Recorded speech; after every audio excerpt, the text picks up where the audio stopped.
Ils sont sur Terre depuis des millions d'années, les crocodiles.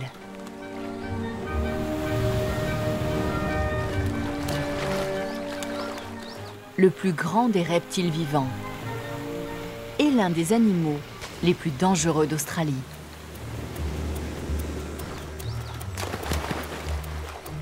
Parfaitement adaptés à la vie aquatique, les crocodiles sont de féroces prédateurs.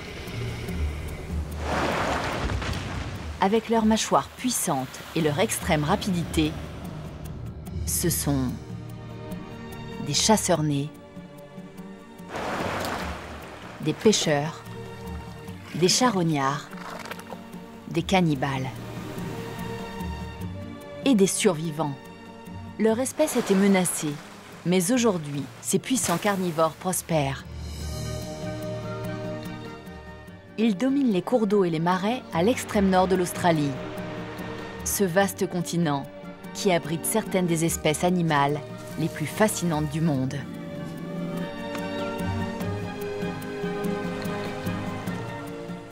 Voici la vie secrète des crocodiles.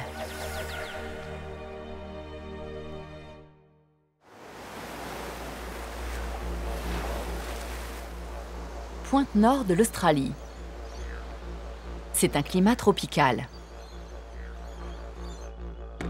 Il façonne les paysages les plus exotiques du pays.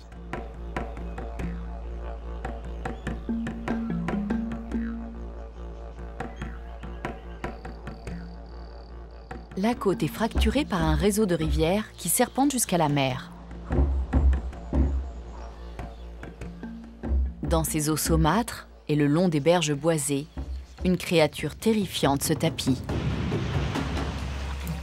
Le crocodile marin, ou crocodile d'estuaire. Surnommés localement Salty, ce sont les plus grands prédateurs terrestres de l'île.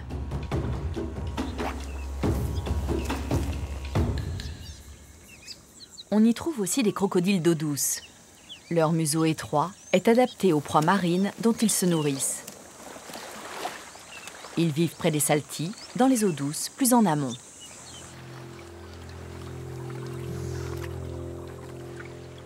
Ces reptiles amphibiens sont partout.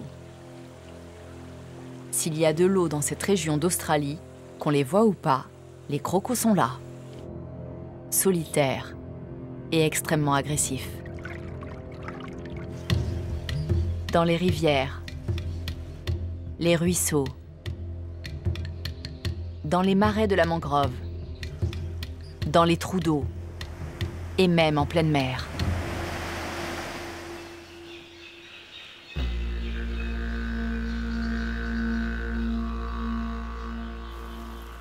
Voici Boris. C'est le nom que lui ont donné les scientifiques qui étudient le comportement des crocodiles. C'est un grand salty avec ses 5 mètres de long pour plus de 700 kilos. À cette époque de l'année, il prend le soleil au bord de l'eau. On est en octobre et la saison sèche se termine. Dans cette zone septentrionale, il n'y a que 2 saisons, la saison sèche et la saison humide. Quand la pluie viendra, tout changera. Et ce sera la saison des amours. Boris a déjà choisi Amber.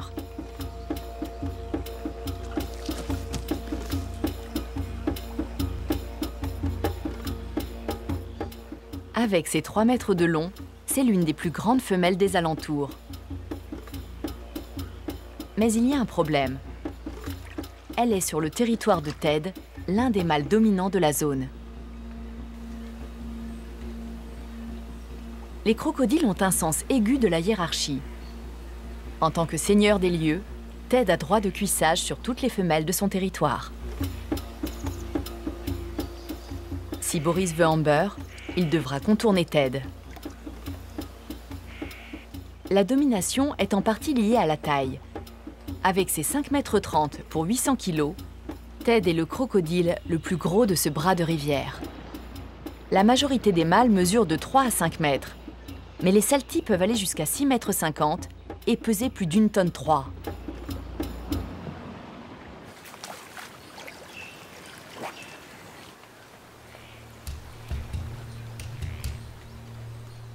La taille est aussi un indicateur de l'âge, et Ted a vraisemblablement une centaine d'années. Sa tête noueuse et déformée est le résultat d'années de combat contre ses rivaux. Il est aussi aveugle et quasiment édenté. Les dents peuvent repousser jusqu'à 45 fois au cours de la croissance, mais Ted n'en a plus en réserve. Les crocodiles ne mâchent pas. Ted peut donc encore se nourrir, mais son pouvoir commence sans doute à s'effriter. À la saison des amours, Boris lui contestera peut-être ses droits sur Amber. En attendant, Boris et ses congénères se contentent de survivre au quotidien. Et ils sont parfaitement taillés pour ça.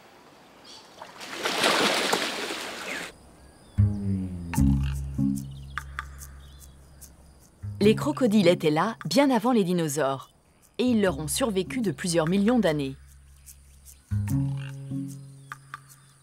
On a trouvé des fossiles de crocodiles datant de 200 millions d'années.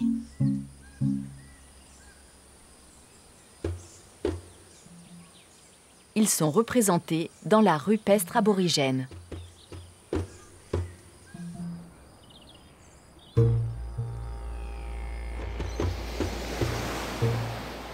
Les saltis sont établis en Asie du Sud-Est et en Nouvelle-Guinée. Partout ailleurs, leur nombre est menacé. Mais en Australie, l'espèce est protégée depuis les années 70 et le nombre d'individus a explosé. Aujourd'hui, on estime que le nombre de crocodiles marins est compris entre 150 000 et 200 000.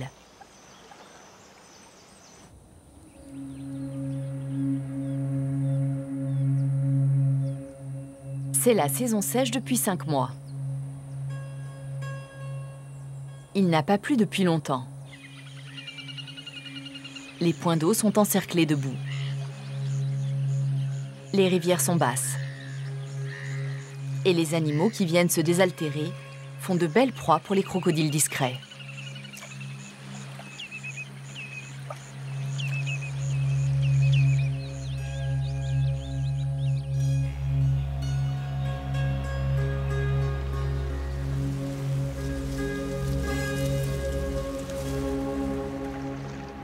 Les saltis sont de grands carnivores. La viande compose 70% de leur régime.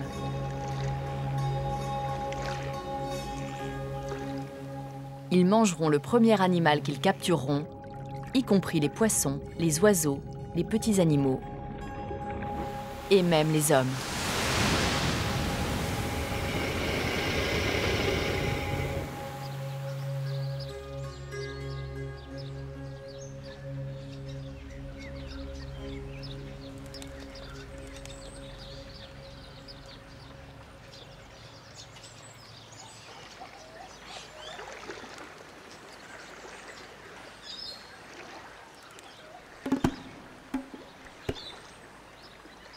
Comme tous les crocodiles d'estuaire, Boris est surtout nocturne.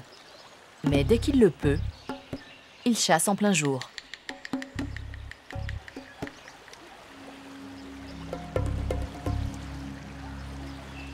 Il se met en position le long des berges et guette ce qui est à portée de frappe.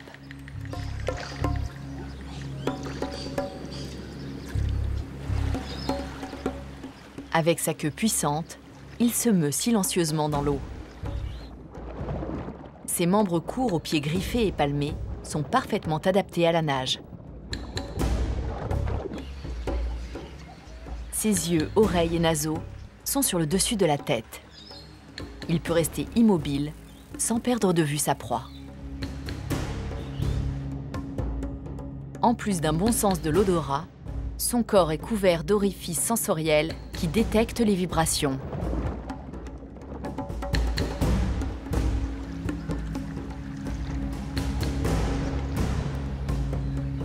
Boris capte des mouvements. Il s'immerge pour s'exposer le moins possible.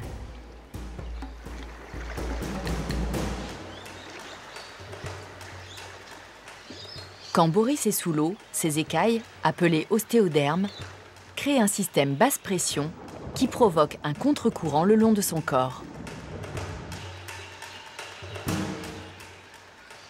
La surface de l'eau ne se trouble pas quand il nage vers sa proie. Il est invisible.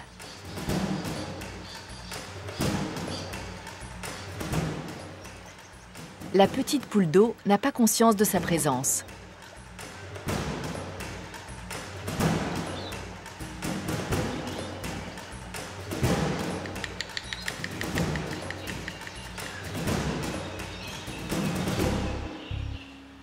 Mais Boris a d'autres ambitions.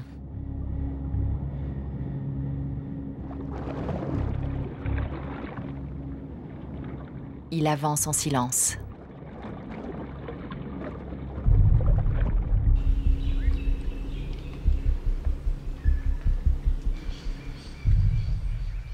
Ne se doutant de rien, un wallaby est venu boire.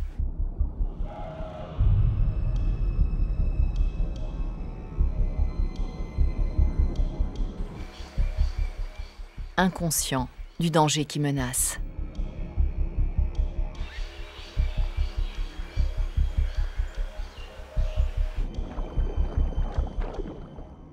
Les attaques du croco sont fulgurantes. Il se propulse hors de l'eau avec ses pattes et sa queue.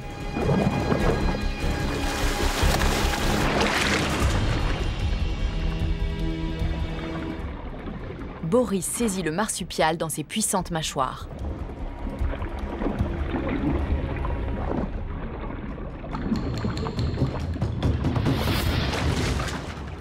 Une valve à l'arrière de sa gorge lui permet d'ouvrir la gueule et de maintenir sa proie sous l'eau sans se noyer. Mais il doit la dévorer en surface.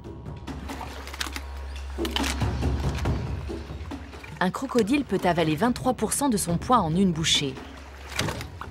Il sécrète des sucs gastriques qui liquéfient les os en quelques heures seulement. La seule chose qu'il ne peut pas digérer, c'est la kératine. Il recrachera la fourrure plus tard. Ce qu'il ne peut pas manger maintenant, il le cachera pour le consommer quand il aura faim.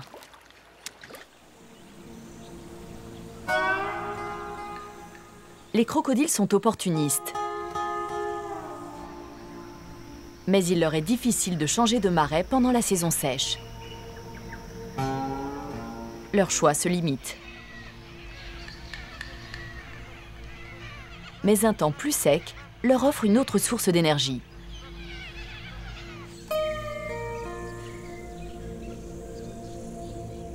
Le soleil.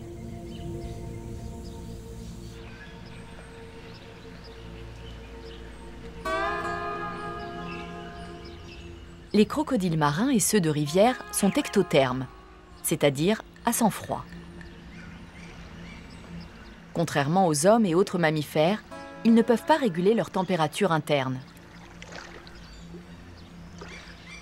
Pour cela, ils prennent des bains de soleil.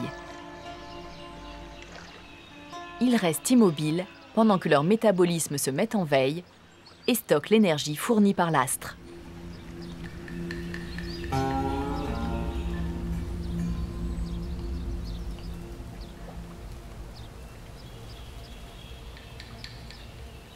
Les écailles sur leur dos agissent comme des panneaux solaires. D'étroits vaisseaux amènent le sang vers les écailles, où il est immédiatement réchauffé par les rayons solaires.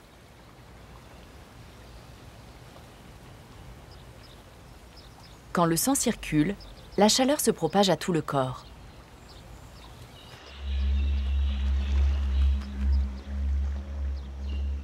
Ce besoin constant de soleil explique pourquoi on ne trouve de crocodiles que sous les tropiques. Les crocodiles ne consomment pas d'énergie quand ils se chauffent. Ils peuvent donc rester longtemps sans manger.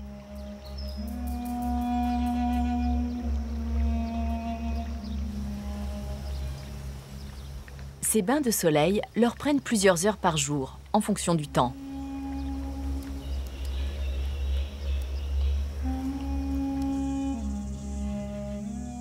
C'est la fin de la saison sèche, mais le soleil brille encore.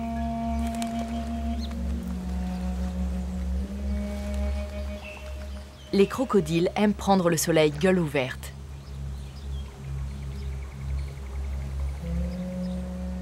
On dirait qu'il est fier de montrer ses dents acérées. Mais c'est en fait un moyen de réguler sa température quand il fait très chaud. le soleil australien est sans pitié. Mais les températures peuvent encore grimper avec la saison humide. Comme un chien haletant, le reptile produit de la salive qui le rafraîchira en s'évaporant.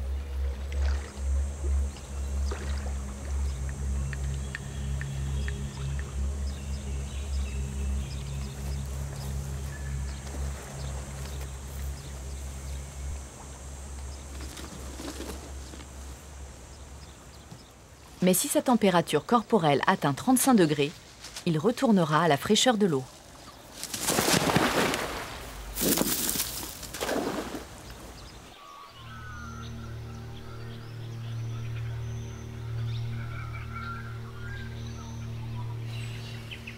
Amber prend le soleil. Elle semble assoupie. Mais elle ne dort jamais que d'un œil.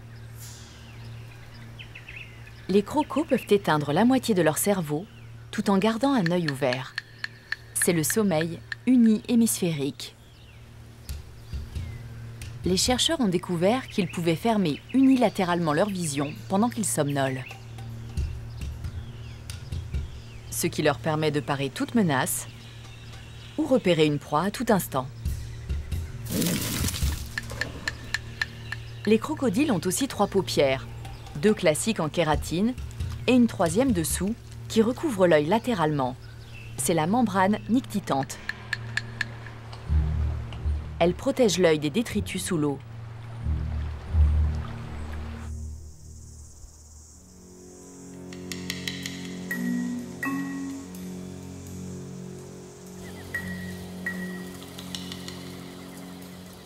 Alors que la saison sèche tire à sa fin, de nombreux crocodiles se jettent à l'eau pour profiter d'une manne inhabituelle.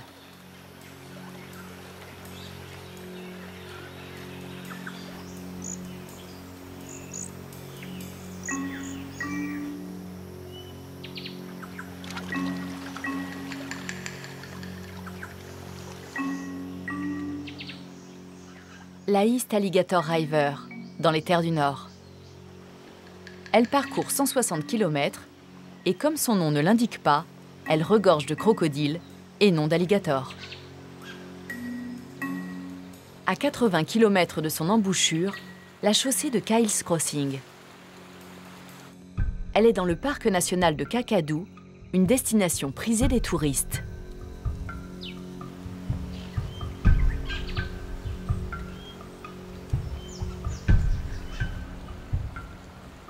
Les voitures ne peuvent passer qu'au plus fort de la saison sèche.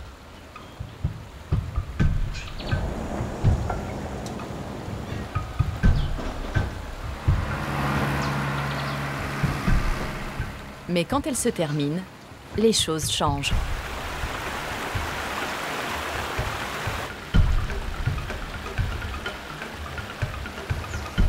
Cette année, le changement de saison coïncide avec un très fort coefficient de marée.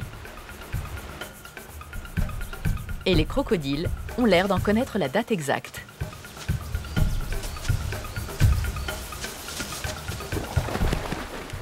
Alors que l'eau commence à monter, Boris, Amber et beaucoup de leurs congénères font leur apparition.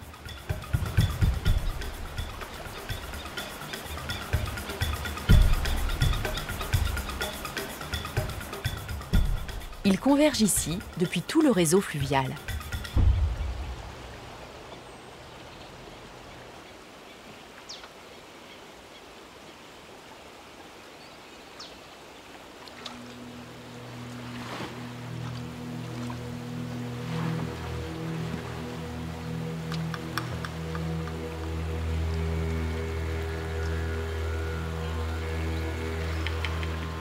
On ne sait pas exactement ce qui déclenche l'arrivée simultanée des crocodiles. Ils communiquent peut-être davantage que ce que l'on croit. L'ouïe de ces reptiles est très développée. Leur oreille moyenne peut détecter des sons que l'homme ne perçoit pas. De part et d'autre de leur boîte crânienne, un petit clapet musculaire leur permet de se diriger magnétiquement comme les oiseaux.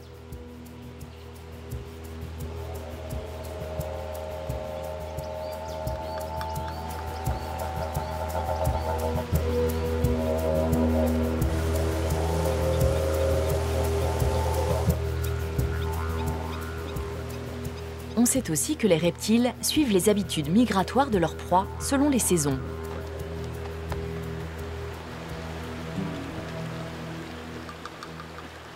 La chaussée empêche souvent les poissons de remonter le courant. Mais avec la crue du printemps, les cours d'eau charrient des mulets, des barramundi et même des tortues qui sont attirées par les lits d'algues et autres nutriments des eaux douces. L'arrivée de la marée signifie que le courant s'oriente vers l'amont, facilitant le voyage des poissons qui remontent vers la source.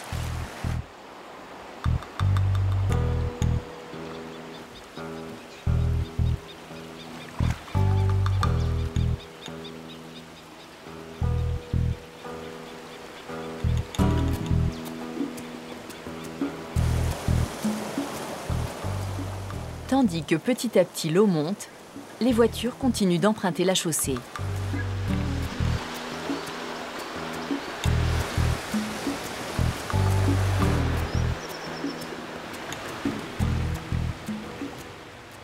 Les grands mâles sont en pole position pour le festin de poissons. Ils se placent juste au-dessus du gué.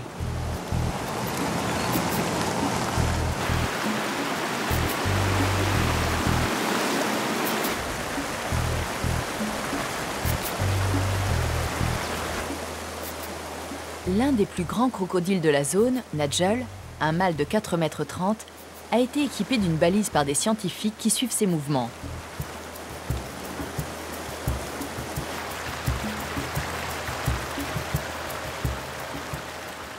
Des études ont démontré que quand ils se déplacent, les saltis peuvent parcourir de longs trajets vers l'amont ou vers l'aval et jusqu'en pleine mer. Des mâles entre 3 et 3,50 mètres ont été vus encore plus loin. Ils ne sont pas assez grands pour avoir leur propre territoire, mais suffisamment pour se défendre contre les requins et les autres crocodiles. Nigel a été suivi sur 120 km entre East Alligator River et la mer, puis entre la mer et une autre rivière.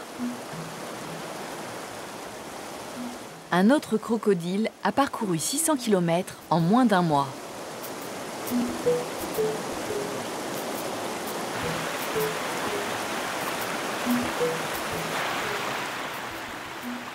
Tandis que l'eau déferle sur la chaussée, le danger augmente pour les automobilistes.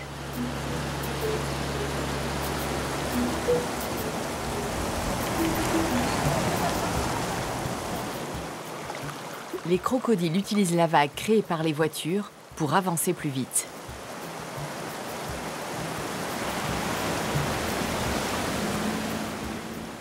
La police locale conseille de céder la priorité aux reptiles. Les saltis ne chassent pas spécialement l'homme, mais s'ils en croisent un, ils ne s'en priveront pas. Dans les années 80, un crocodile a éjecté d'un coup de queue une voiture de la chaussée. Au même endroit, un autre a emporté un pêcheur tombé à l'eau. Ces derniers 45 ans ont vu 99 attaques de crocodiles, dont 22 mortelles.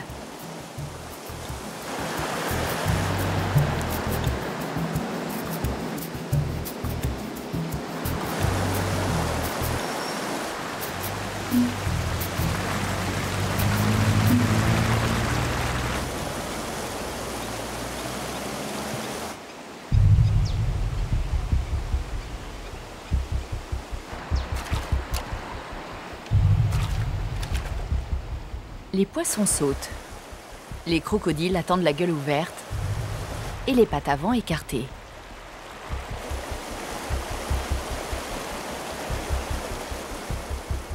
C'est la technique de la pêche en croix.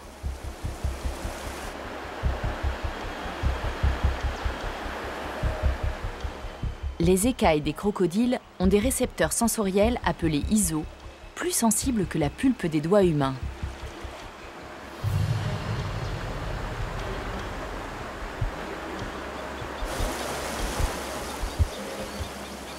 Les scientifiques pensent que cette posture des pattes déployées permet aux crocos de créer un arc avec les récepteurs de leur mâchoire. Cela augmente leur perception des mouvements autour d'eux. Les poissons se pressent. Les crocodiles vont festoyer.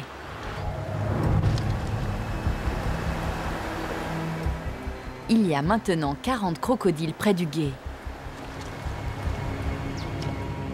Ce qui rend cet événement si fabuleux, c'est que c'est le seul moment de l'année où des crocodiles mâles comme Boris toléreront la présence de concurrents.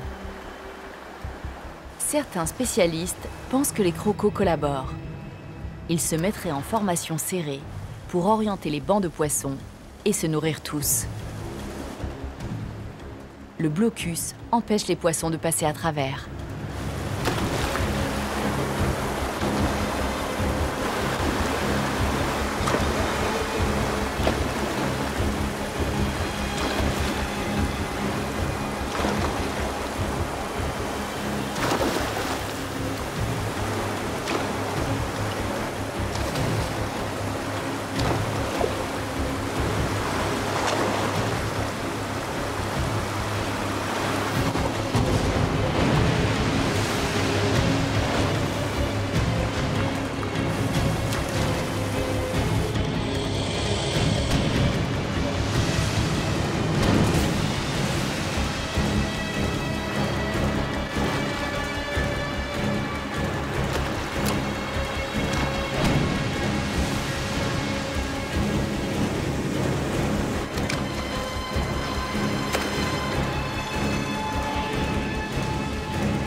Plus en amont, les poissons qui ont franchi le premier barrage tombent sur une deuxième ligne de mâchoires à vide. Les femelles comme Amber et des mâles plus petits patientent à bonne distance des super prédateurs.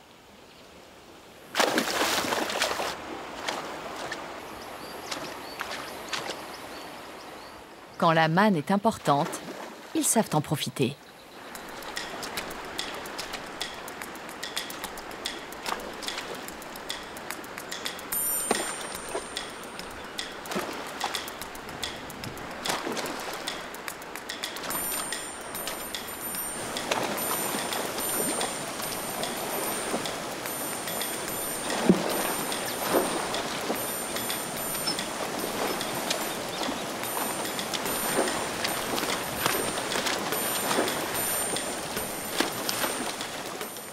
Ce repas peut leur durer un moment.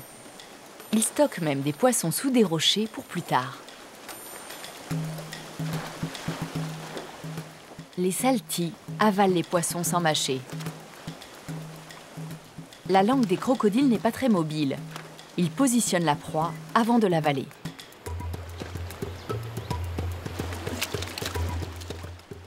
Mais si un poisson se présente tête la première, les écailles pourraient se ficher dans la gorge. Ce salti retourne sa proie comme une crêpe pour qu'elle glisse toute seule.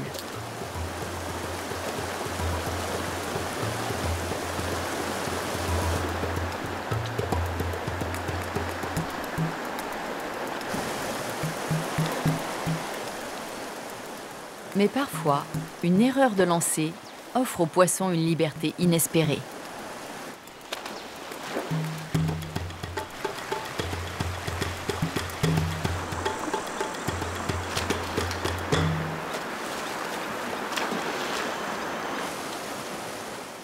Après 2 heures, la marée entame sa descente. Et aussi vite qu'ils étaient arrivés, les crocos disparaissent en silence. Ils se séparent et retournent à leur vie solitaire, rassasiés pour la saison qui s'annonce.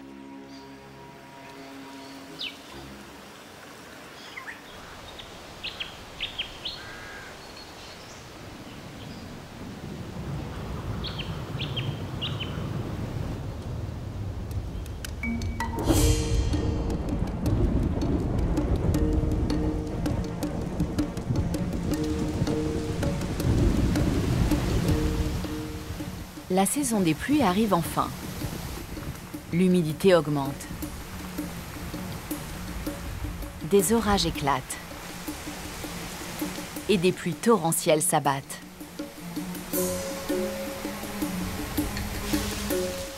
« 90% des pluies annuelles tomberont au cours des 4 prochains mois.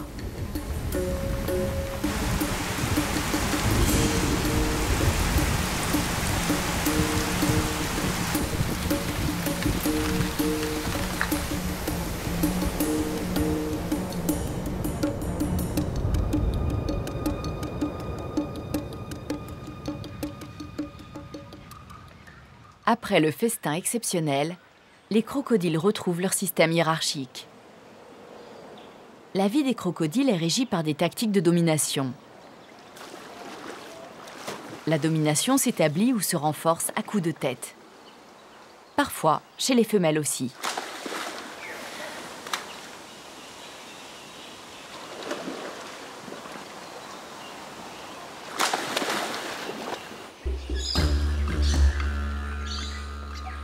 La saison des pluies marque le début de la période nuptiale. Même s'il est âgé, Ted est toujours le crocodile dominant.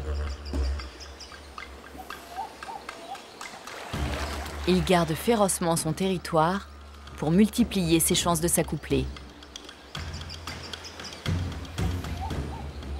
La chaleur augmente et les choses sérieuses commencent. C'est un défi pour Ted qui a jeté son dévolu sur Amber. Il doit contester à Boris sa domination du territoire.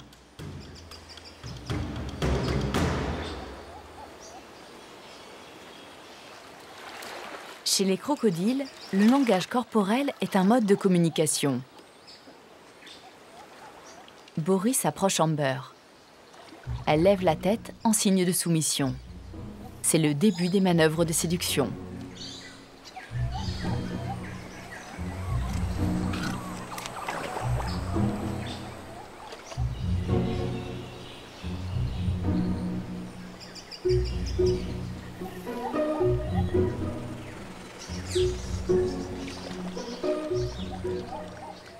Amber lâche des bulles à la surface de l'eau.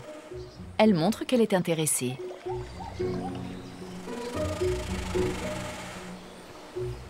Elle émet par ses naseaux des petits bruits enjoués et encourageants. Boris tourne autour d'elle. C'est la phase suivante du rituel.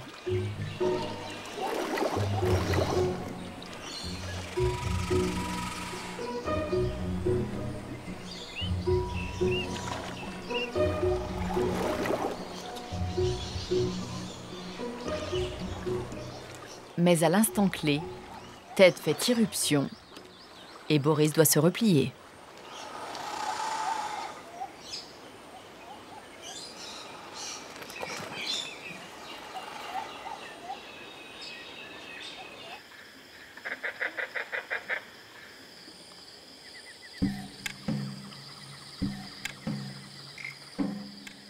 Mais Boris n'a pas renoncé.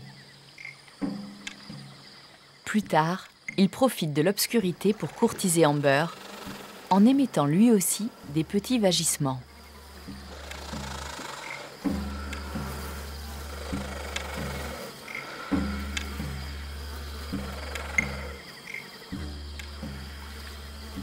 Ils vont nager ensemble pendant des heures, avant de finalement s'accoupler.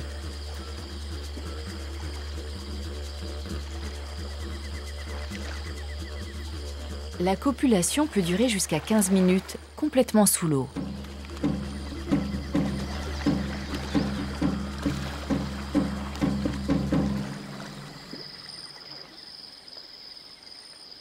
Le règne sans partage de Boris est ébranlé. Le comportement d'Amber n'est pas inhabituel. Les femelles s'accouplent souvent aux mâles de rang inférieur en cachette pour assurer la fertilisation de leurs œufs. Après analyse, des scientifiques ont découvert que beaucoup d'œufs n'appartenaient pas au mâle dominant.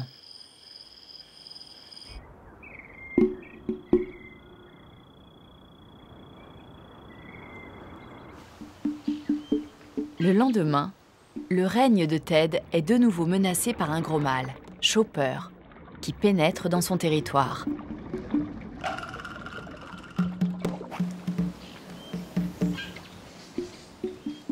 Les crocodiles marins sont d'excellents chasseurs à l'affût, mais à l'occasion, ils se font charognards. La saison des pluies ouvre de nouvelles possibilités. L'eau monte et descend en fonction de la pluie, et les berges se couvrent de débris divers, y compris de charognes. Y sont rejetés aussi des animaux d'élevage ou des animaux sauvages, comme ce gros cochon. C'est peut-être le territoire de Ted, mais c'est le premier sur la charogne qui la remporte. Quand une source de nourriture s'offre comme ici, Chopper ne se retient pas. Les saltis aiment leur viande fraîche ou pourrie. La carcasse attire très vite d'autres crocodiles. Ted, Boris et des femelles se battent pour ce repas gratuit.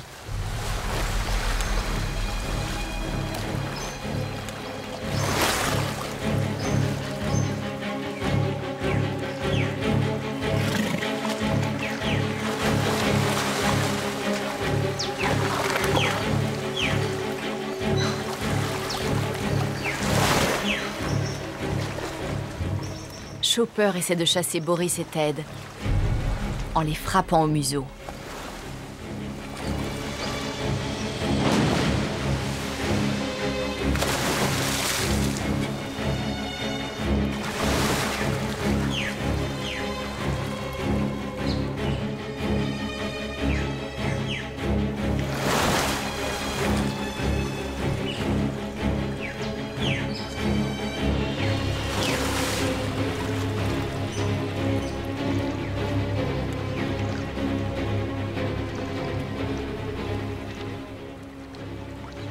Chopper domine encore.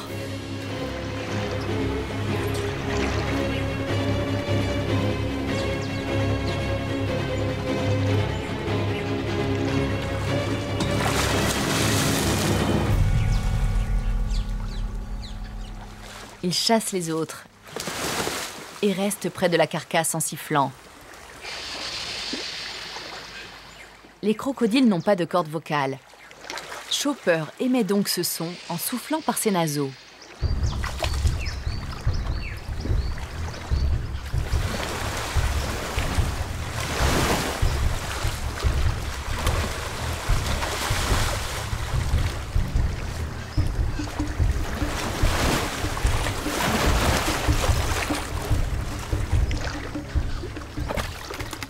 Une étude sur la morsure du crocodile montre que c'est la plus puissante de la planète.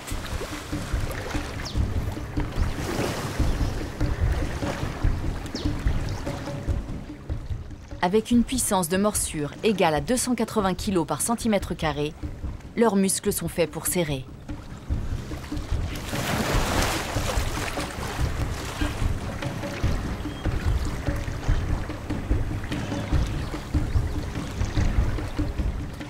Une fois que Chopper est assez près du cochon pour y planter ses dents, il doit trouver le moyen d'en arracher des morceaux. Ses dents sont imbriquées et la morsure entraîne une dentelure, ce qui est donc plus utile pour saisir que pour mâcher.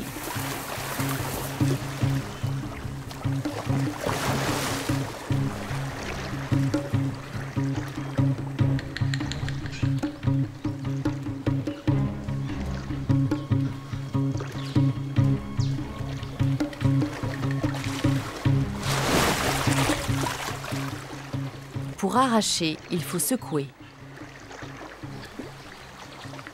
Pour ce faire, il attrape, roule et déchire. C'est ce qu'on appelle la roulade de la mort.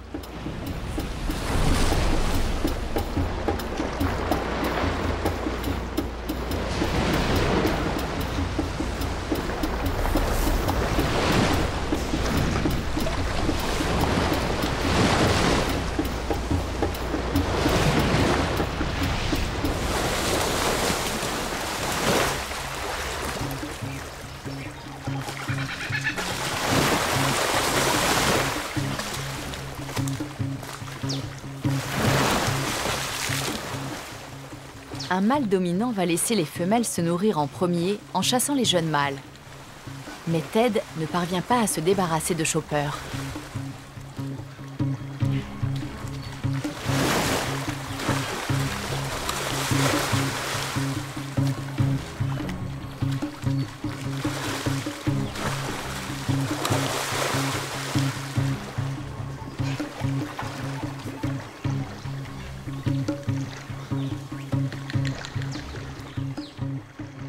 Chopper emporte presque toute la carcasse. Maintenant, il est évident que le règne de Ted touche à sa fin.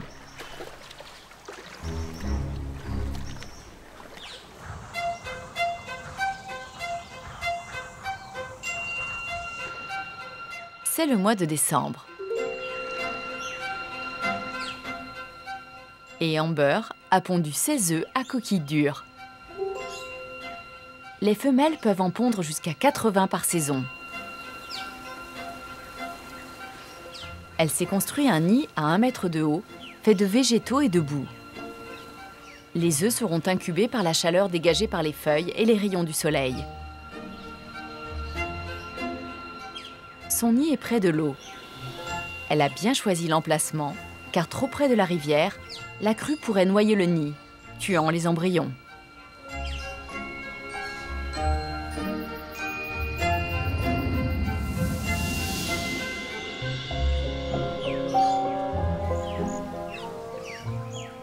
Amber restera jour et nuit pendant les 3 mois précédant l'éclosion.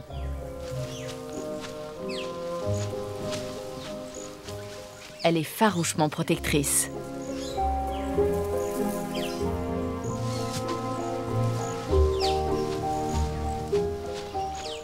Elle sera très agressive pour défendre ses œufs contre les prédateurs comme les chiens, les lézards et les cochons sauvages, ou même les autres crocodiles.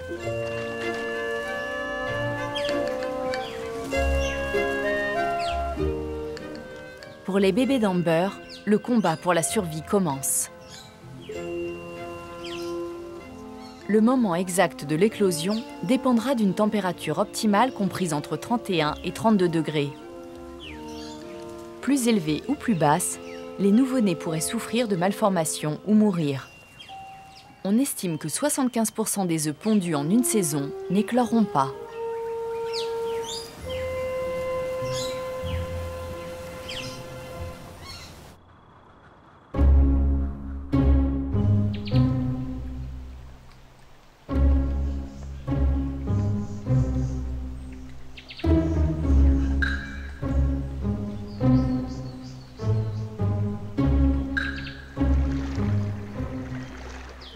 Quand les nouveau-nés d'Amber éclosent, ils sont très vulnérables. Les bébés ne font que 25-30 cm quand ils naissent. Un encas très tentant pour un jeune crocodile.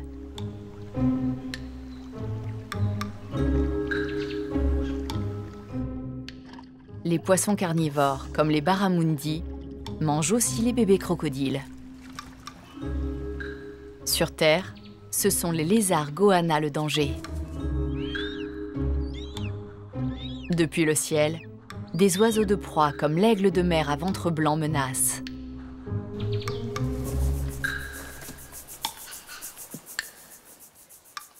Les mères protègent leurs petits le premier mois de leur vie.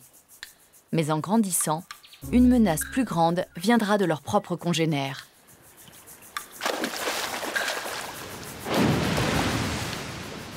Les grands mâles, comme Ted ou Boris, feront tout pour se débarrasser de leurs jeunes rivaux. Ils recourent même au cannibalisme. Ils dévoreront les œufs, comme les bébés crocodiles s'ils le peuvent. Un mâle dominant peut sentir l'odeur d'un jeune mâle et le chasser de son territoire. Les jeunes femelles aussi peuvent se faire dévorer, mais elles sont plutôt épargnées en tant que reproductrices.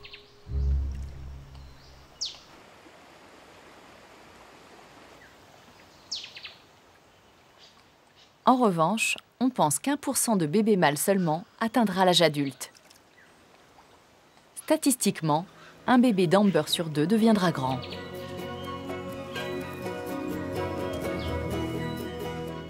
S'ils y arrivent, ils ont une chance d'être un jour centenaires. Bien après que leur père présumé, Ted ou Boris, ait rendu l'âme. Ils deviendront peut-être des crocodiles dominants, contribuant à la sauvegarde de leur espèce si extraordinaire pour de nombreuses générations.